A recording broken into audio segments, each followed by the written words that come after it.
Yes. Here, I'll try to tone up, the voice up so you can hear me. I have had a week, a full banquet, smorgasbord of life experiences this week. And I don't know if any of you remember, there was a series on television in the 60s, so this is for people my age. It was called That Was the Week That Was. Mm-hmm.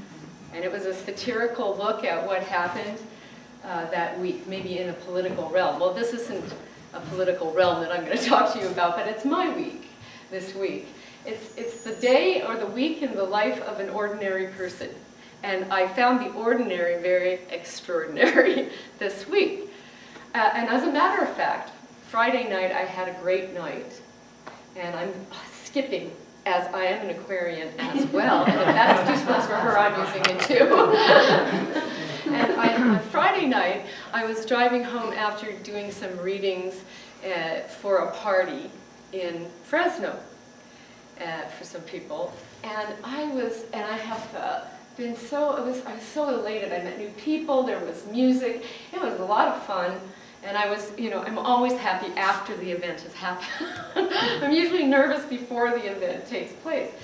And I was in my car and I have the music. I'm now a member of the bridge choir. And we have to listen to the music so we can get it and get it into our subconscious. And it wakes me up at 4 o'clock in the morning and I'm singing. So I sing in my car. And I'm singing, and I was singing on the way home because I was so high, and I was singing, I'm stretching out and standing tall. And I've been doing this on the way into Fresno, back, and I'm getting out of the car one day and I'm singing, and people are looking at me, and they're smiling. I'm thinking, why are they smiling at me? I don't know what's going on, but I'm doing this in the car. But on Friday, as I'm driving home and I have the music on and I'm singing, I'm going, oh, I wish I was doing my spiritual thought right now, because I'm so high and I feel inspirational and I feel like I want to share it with all of you. And that was the starting of this, and I thought, oh, how great. But anyway, let me go back now. I'm going to go back to Monday. We went to Friday just because I was happy about that part so much. And on Friday, on Monday, I kind of had a day that was so filled, and I've had a lot of things go on. In this smorgasbord I've been savoring this whole week because it's been so full of great experiences. And the experiences of saying, I got to say what Angie has been saying, why is this happening for me? Why is this happening for me? So on Monday morning, I got up, I met a good friend, Scott, and we had coffee, and I said to him, I have a problem with my window in my car. And, the window just broke. It just goes down like this. It's an electric window, some mechanism within inside the door, the Bendix, that's what I know. That's how much I know. And the window just died. It went down like that. And it was a loud noise. And then I was quoted a week before what it would cost to fix it, like $500. And I went, ugh, I don't need this right now. And I started to go into victim mode. I started going into poor me and all of that stuff. And then I just started mentioning it to a few people. And they said, well, I got this quote, well, why don't you go to such and such? So I got a quote from 4 people.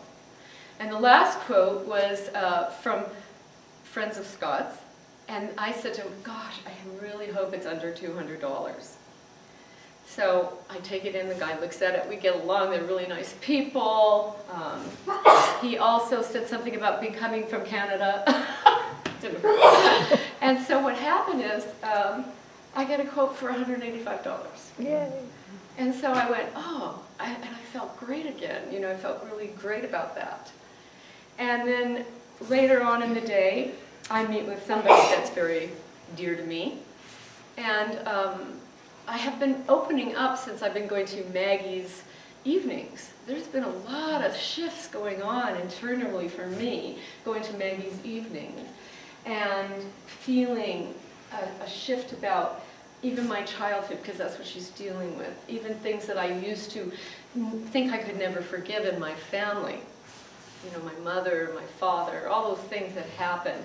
And I've been working on this gradually, but I had major shifts of that. And my heart opened up, and it put me into a very emotional place, and cracked me right open. My heart just opened up. And so I've been feeling a lot of different feelings, and I was with Maggie, actually, and she was very helpful with me on Monday afternoon. So that's just Monday, and then later there was, between three of us friends, there had become a misunderstanding and miscommunication happening, and it left me in a state, and the other people as well, and we're very close friends, and this happens, and it's hard not to go into a defensive mode and feel like you're going to start bringing all your artillery in to protect yourself.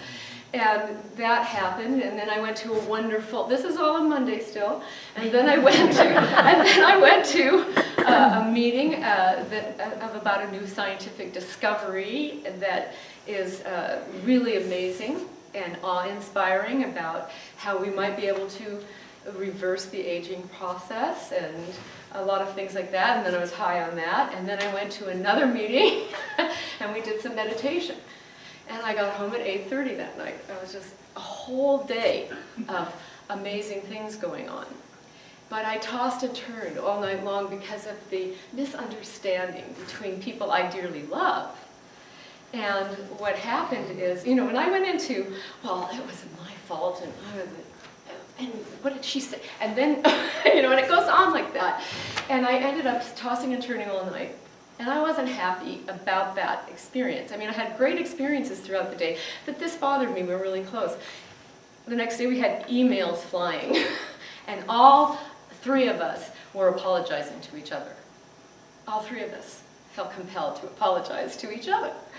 And it was beautiful writing, and it was beautiful open communication, and I felt like we reached a new place in our friendship. It was wonderful. It was just wonderful. And so, there's this extraordinary thing, and I could have said, I went to victim at first, why is this happening to me? Why is this happening in my life? And then I realized what Angie had said, why is this happening for me? Why is this happening for me? And I'm reading a book right now called The Exquisite Risk, and it's by Mark Nepo. And I tell you, each page is a gem. You can just live on one page for about a month. It's an amazing book. And one of the, he says so many wonderful things, but the thing that stuck with me is that he says, it's so much easier to blame than to understand. It's so much easier to blame than to understand. And I found that true in my life.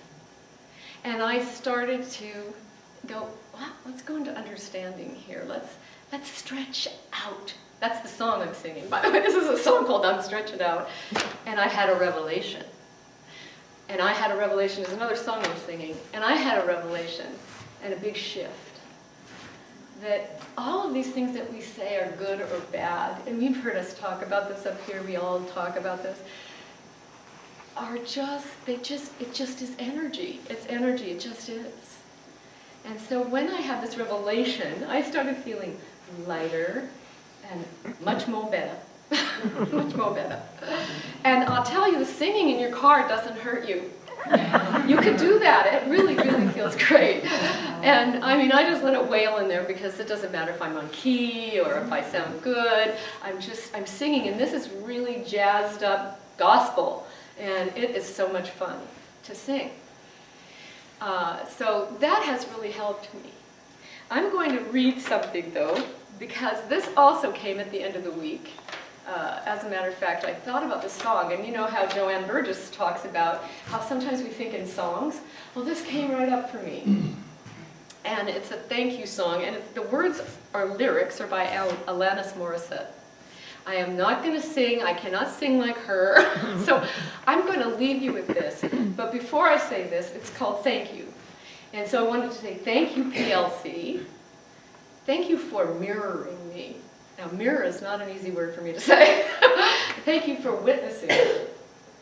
And thank you for car troubles.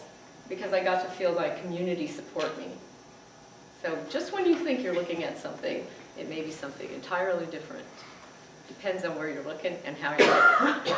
So I took some of the words out of here, but it says, how about those transparent dangling carrots? How about that ever elusive kudo? Thank you, India. Thank you, terror. Thank you, disillusionment. Thank you, frailty. Thank you, consequence.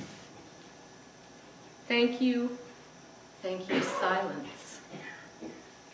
How about me not blaming you for everything? How about me enjoying the moment for once? How about how good it feels to finally forgive you? How about grieving it all, one at a time? Thank you, India. Thank you, terror. Thank you, disillusionment. Thank you, frailty. Thank you, consequence. Thank you, silence. The moment I let go of it was the moment I got more than I could handle. The moment I jumped off of it was the moment I touched down. How about no longer being masochistic?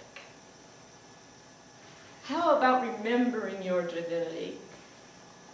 How about unabashedly bawling your eyes out? How about not equating death with stopping? Thank you, India. Thank you, Providence. Thank you, disillusionment. Thank you, nothingness. Thank you, clarity. Thank you, silence. And so it is.